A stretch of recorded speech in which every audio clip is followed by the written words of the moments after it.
Good morning, dear students. Today we are going to discuss about an interesting case study topic on communicative English. Uh, the main topic of today's study is how nonverbal communication is very much important while you're doing your verbal communication. So you could see two things here. One is action speaks louder than words, and what is the difference between verbal and non-verbal communication? I hope you all know what is verbal communication. Verbal communication is something which which you are speaking with a language to any person is called as verbal communication, and non-verbal communication is the gestures or actions or whatever you do with your help of your body with your personal appearance is called as non-verbal communication.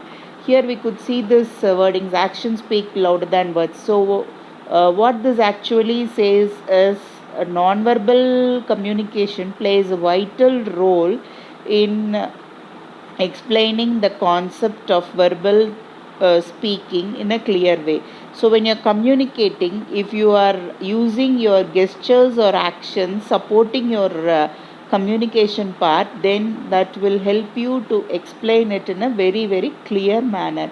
So for this, non-verbal communication plays a vital role. So if you give your own actions, it will take you to the audience in a very clear manner.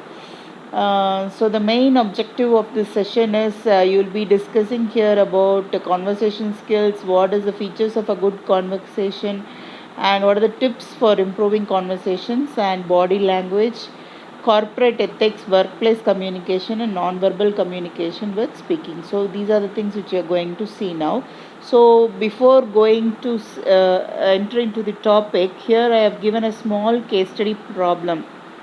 Here there is a manager of a company, and he used to take care of the company in all aspects. He is like uh, a person with high authority, and he was managing the company with 200 employees, and he was facing lot of problems day by day in the business part area. So he was in a position to solve all the problems and uh, uh, maintain the company in a good condition.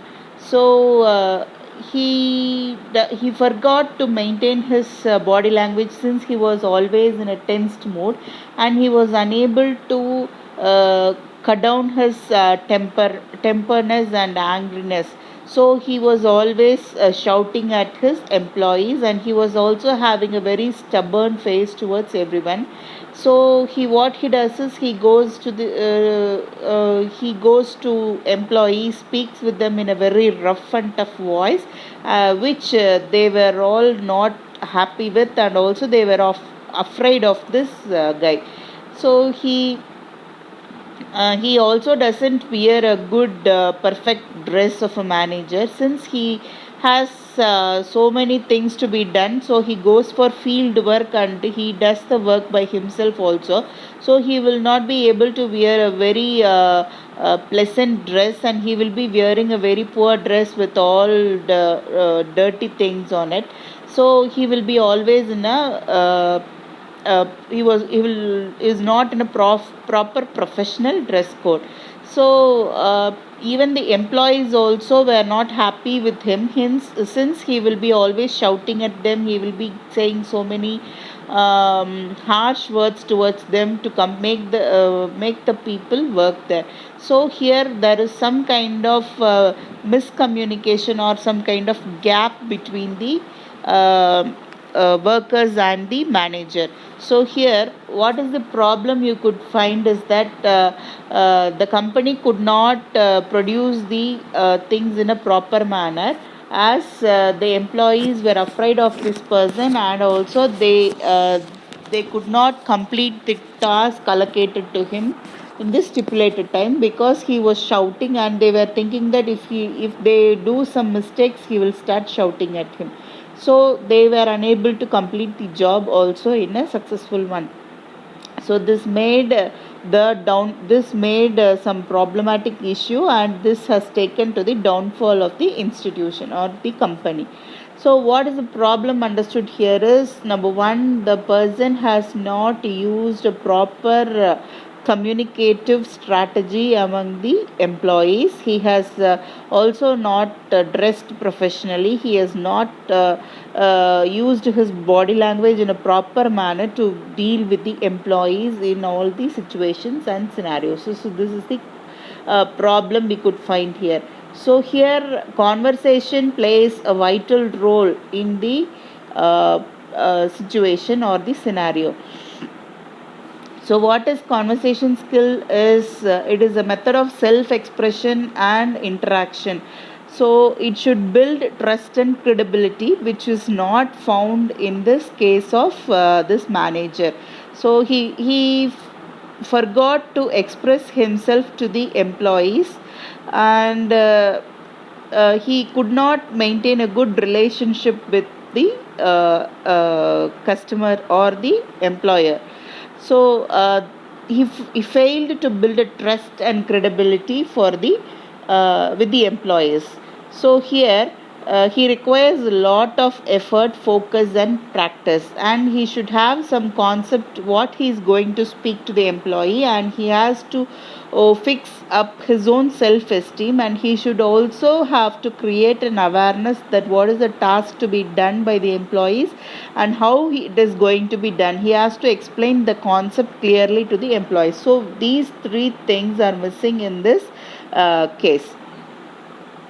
What are the features of a good conversation is that you should shift back and forth, clear and concise, and deliver complete message. So based on the grasping tendency of the employer and based on the requirement of the manager, both the things should go shift back and forth, and he should adjust according to the requirement of the situation or the scenario, and he should explain his job work to be done in a clear and conscious manner, and he has to deliver it with a complete message, which he has not done it earlier. So to be a good conversationalist, what are the important things required is that he should exchange greetings, it should reciprocate, be courteous and polite, and be conscious. So there are about 7 points, where these first 4 points is you should have always a greeting tone, you have to reciprocate when people are speaking to you, you should have the ability to answer them and be courteous and polite. Do not shout at the employees or do not shout at the people you are speaking to. You should always be courteous and polite and be conscious. You have to be short and crisp explaining things to them, which they will understand and they will bring it to the next level. So the fifth point is be specific and use vivid language. Use appropriate body language. Don't end abruptly. And another thing, fifth point is that be specific. You have to use a proper specific language which is easily understandable by the employer. Since you are a manager and you know all bombastic language, the manager should not use these kind of tough and rough language. So he should be very much specific, which is going to be understood by the employer in an easy manner. And also the manager should not show his face in a rough and tough manner. He should always have a calm face, a smiling face, and an easy approachable face, which will help the employer to understand or to explain their problems to the manager in a easy manner. So if the manager is having a very strict face or a stubborn face, the employer will not have a scenario or a situation to explain the problem or the issues faced by them during the process of the job completion. So you should always have an appropriate body language. And finally, don't end abruptly. You should give a smooth conclusion of what is the job to be done on that particular day. Instead, if you end it abruptly, the employer may not easily understand, or the employer may not get convinced to do the job in a successful manner. So this is a very important thing which everyone should follow in their life. This is not only for the manager, it is a general procedure which everyone should follow while doing a conversation in a crowd. So here non-verbal communication comes into effect. The language spoken by the person should always be crisp and clear, and it should end up abruptly. So this is the basic thing which you are going to follow. So along with it, this non-verbal communication comes into effect. That is, non-verbal communication is nothing but um, communication without words. So what is nonverbal communication is? It is a process of communication through sending and receiving wordless messages. So apart from your language of communication, you speak with your body language, where you can communicate in a very effective manner. So without saying a word, you could be communicating by your choice of clothing or your facial expression, your posture, or any other nonverbal signals. This usually happens in each and every day of our life. So we can just speak through our eyes, we can speak with the actions or gestures or our facial expression. So here this non-verbal communication comes into effect, and also it helps us to explain the thoughts and functions in a clear manner. So in short, we can say that oral and non-oral messages expressed by other than linguistic means, messages transmitted by vocal means that do not involve language. So if you are speaking through vocal, it is a verbal communication. Other than that, if you are doing it with the help of your gestures or actions other than linguistic means, then that is considered to be as the non-verbal communication. So when you take this image, so there are so many things which is coming into contact with non-verbal communication. It is otherwise called as body language. So it speaks about ways of talking, posture, appearance, head movements, hand movements, eye movements, facial expression, body contact, closeness, and sounds. So there are various aspects which is coming into contact with this body language or non-verbal communication. So without this, you cannot understand the body language in a clear manner. So all these things comprise to form a non-verbal communication.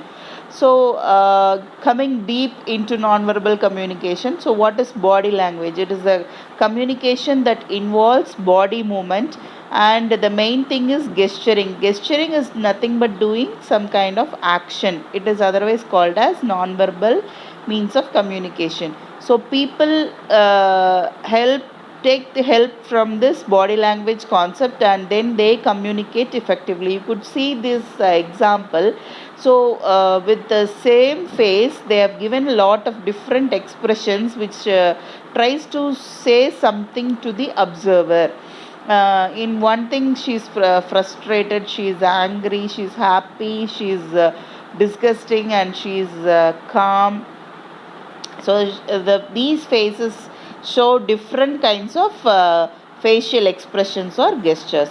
So here you could see people how they are standing. So each and every posture will show that you are expressing something. So if you are interested, this lady is giving some kind of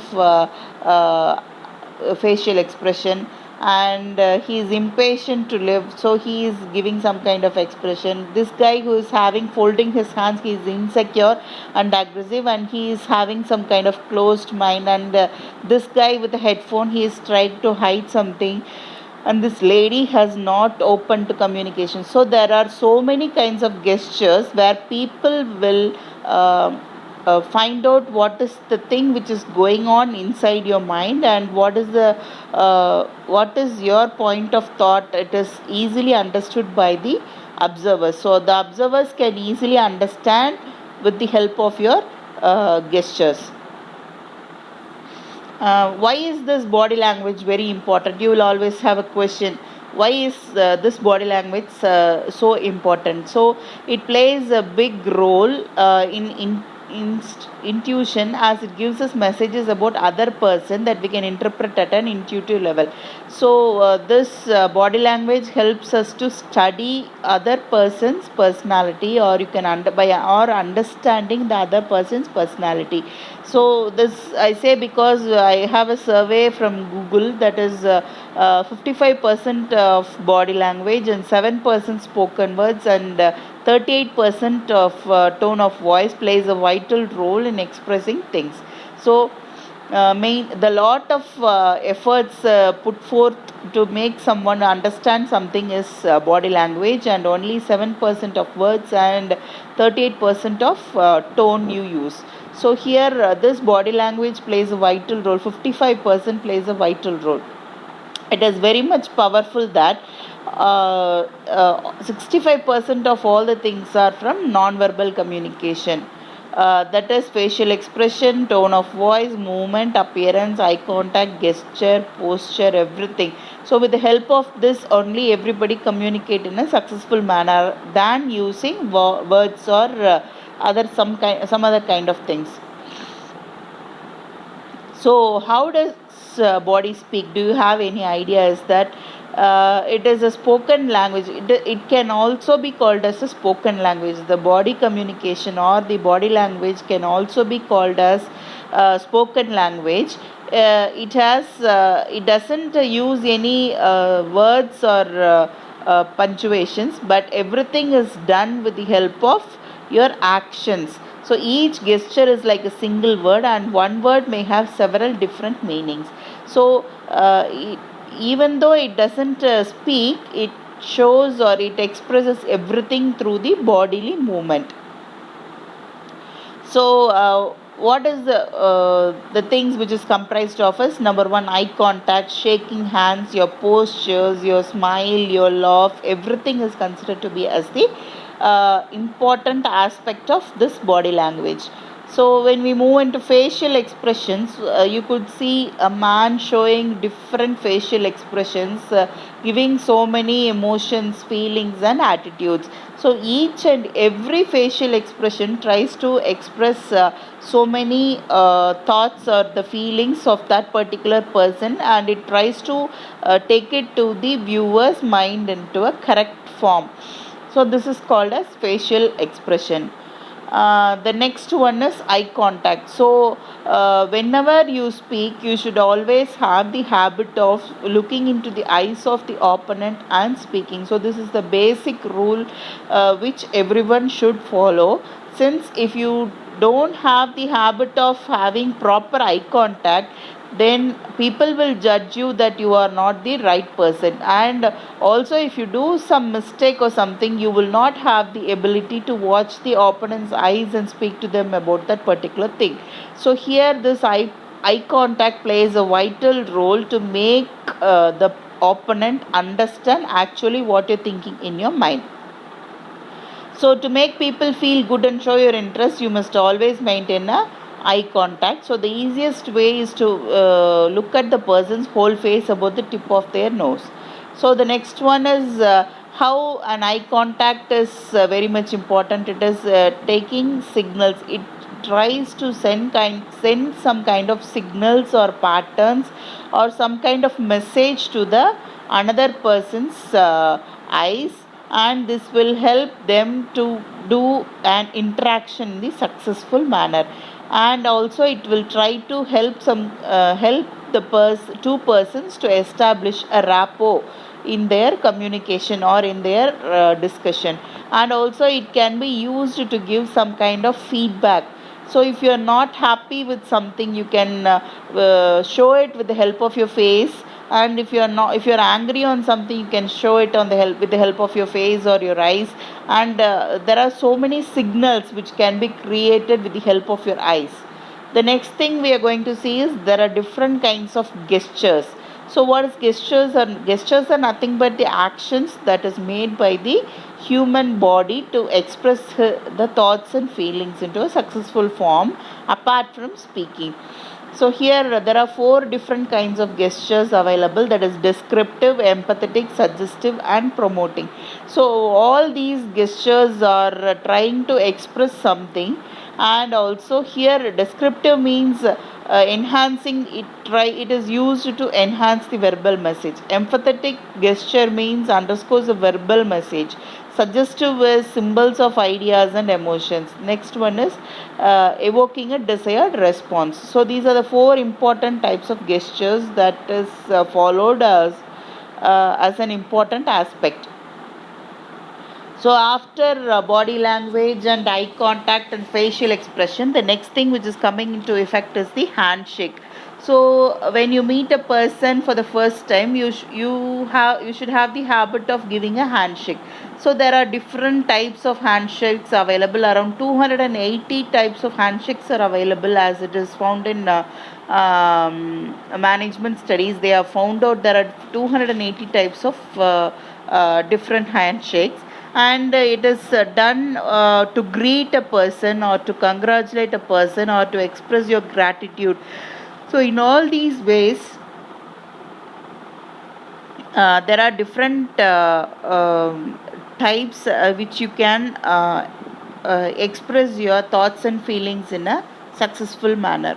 So if you give a firm handshake, it is giving you some kind of answer. If you give an suppressive handshake, if you give an oppositional handshake, so there are different varieties and different types.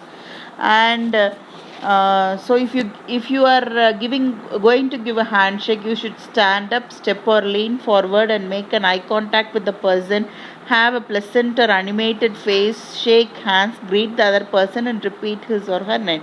So this is the basic thing whenever you're going to do handshake with any new person. You have to always be polite enough to stand up and then step or lean forward, make an eye contact, have a pleasant animated face, shake hands and then greet the person in a proper manner. So the things you have to avoid in giving handshake is that dominant handshake, twister handshake, politician's handshake, deathfish handshake. So there are different varieties you have to avoid, and there are different varieties you can also learn. So there are different things which you have to learn newly. We can surf the net and find out, so what are the good handshakes and what are the bad handshakes. So the next thing which you're going to speak about is the posture. So one of the first thing people notice your present and carry, how you present and carry yourself. So you should always follow this kind of posture: head up, shoulders back, chest out, stomach in, breathe normal, use your hands more confidently and keep a good attitude. So all these things are the important postures which the manager in the case study was missing. He was a very good person, handling 200 employees, but he had lacked in all these things. He was not so good enough with the employees, so he was lagging in all these things. So I could show you some kind of postures. See, these postures are of different people, and they are giving a different posture. So what these postures mean, each and every posture will explain you with a different study about that particular person. So I could give you some examples. See, one of the first key thing people notice, how you carry and present yourself. So here there are different postures given by these boys, and see, one is swaying back and one is putting his back behind, and one is putting his drooped shoulders, and he is putting his forehead down. So the last good posture is the straight one. So you should follow a good posture to present yourself in a successful manner. And here the dressing sense also plays an important role. So if you're presenting yourself with your higher authoritative person, you should dress yourself in such a way that it should take you to the right mindset of the employer, that you are a higher personality. Of course, one can go and do the field work, but when you're conducting meetings or when you're discussing something with the employees, you can use your proper dress code. So how nonverbal communication supports in the workplace. So when you speak about something about your workplace, so it should always give some kind of instructions or some kind of job allocation to your customer or your employer. So whenever you're doing this nonverbal communication, you should always be having a good facial expression, and you should not create any fear or disgust on you, and it should be a universal reaction where you cannot show bad interpretation or bad face towards the employer or the customer. So you should also have the habit of giving some kind of personal space. So there are so many problems in this part, personal space. There is gender discrimination problem, then status, and then intimacy of friendship. So there are so many things coming into effect in the personal space. So you should always have some kind of personal space. You cannot poke your nose always into the other person's problem or the things with which the person is facing off. So you should have some kind of personal space, and have some kind of distance. You have to maintain your status, and also you have to show some kind of intimacy towards the friendship or your employers. Next one we are going to see is the corporate ethics. So what is corporate ethics and why are we going to speak about this is here. So when you are working in a workplace, so there you have to follow some kind of rules and regulations which is followed throughout that particular institution. So that can otherwise be called as corporate ethics. So ethics means a set of principles of right conduct, and it is the simplest term, doing the right things and guide your behavior at work. So this is the main thing you have to understand in corporate ethics.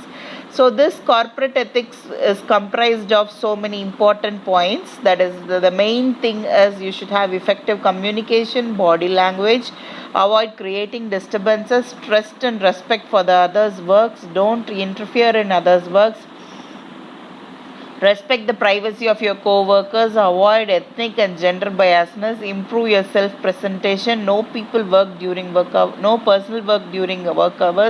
maintain the balance between transparency, openness and confidentiality. So these are the basic corporate ethics every person or the manager should know. And here this 50% of all these points are applicable to this case study chosen manager, and this guy is having an effective communication, but he didn't express it in the right manner. He doesn't give a proper body language, and he could not build trust and respect from the employees, and he couldn't respect the co-workers, and so all these things 50% supported him. So if he is following this correctly, he would have been a good manager, successful in his field of work. The next thing is workplace performance. So what is workplace performance is that you should possess your interpersonal skills in a successful manner. So if you're working in a business organization, you have to perform your duties in a successful one. You should always completely understand your employee policies, job performance objectives, work schedules and deadlines. So with the help of that, you can perform your work or your task in a successful manner. So the employees when they are working or when they are coming inside that particular concern, they should make adjustments, and they should always be committed or communicating with their managers to complete the task in a successful manner. So when you're communicating positive non-verbal cues, speaking with the employees can increase employee morale and job preferences. So if the manager has handled the situation in a correct manner, and if he had used all these body language in a correct one, he would have been a successful personality in this concern. So the next thing which we are going to see is workplace relationship.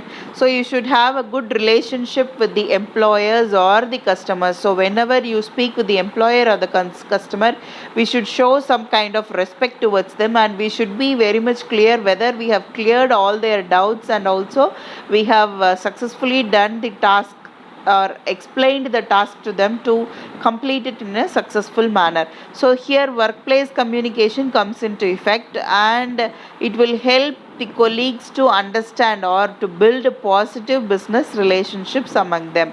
So building positive relationship is having friendliness, confidence, open-mindedness, so everything, getting feedback from them. So all these are workplace relationships. All these things support workplace relationships to be done happily.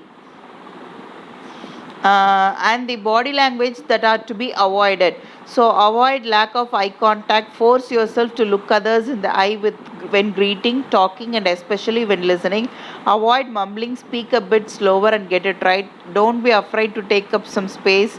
Then you have to be always sitting straight. Lean. You should not lean too. You should not lean too much, and you should not go and stand too close with the people. So avoid extraneous body movements. So these are the basic things you should avoid in your body language. And there are few more points. You should not do finger drumming, scratching, twitching, darting eyes. Then avoid rubbing your hands. Then closed body postures. Then postures. You should always keep an open posture except your legs, and then you should not keep rubbing your nose, eyes, ears, all those things when you're speaking to them. So you should follow some kind of calm facial expression instead of giving unblinking or staring at people. So these are the things which you should always follow or you should avoid when you're speaking with your opponent. So what are the things to be done to improve your non-verbal communication is that you have to carry and present yourself in a proper manner. You should have a good attitude and speak with a smile. Concentrate on the tone of voice when speaking. Then use good eye contact. Use signals to make communication more effective. So these are the 5 important things you have to follow to improve your non-verbal communication. Language is a part of communication, and the remaining non-verbal communication should go hand in hand with the verbal communication to give you a clear picture or to support you to express your thoughts and views in a successful manner. So you have to present yourself, keep good attitude, concentrate on your tone, and then good eye contact. Then you have to use your signals in an effective manner. So these are the 5 important things you have to follow to improve your non-verbal communication. So what is the main role of this non-verbal communication is it helps you to repeat. These postures or gestures will help you to repeat your points in a clear manner. It should contradict it. It can also substitute. It is helping to be complimenting and accenting. So in all these 5 things, it plays a vital role in supporting the verbal communication.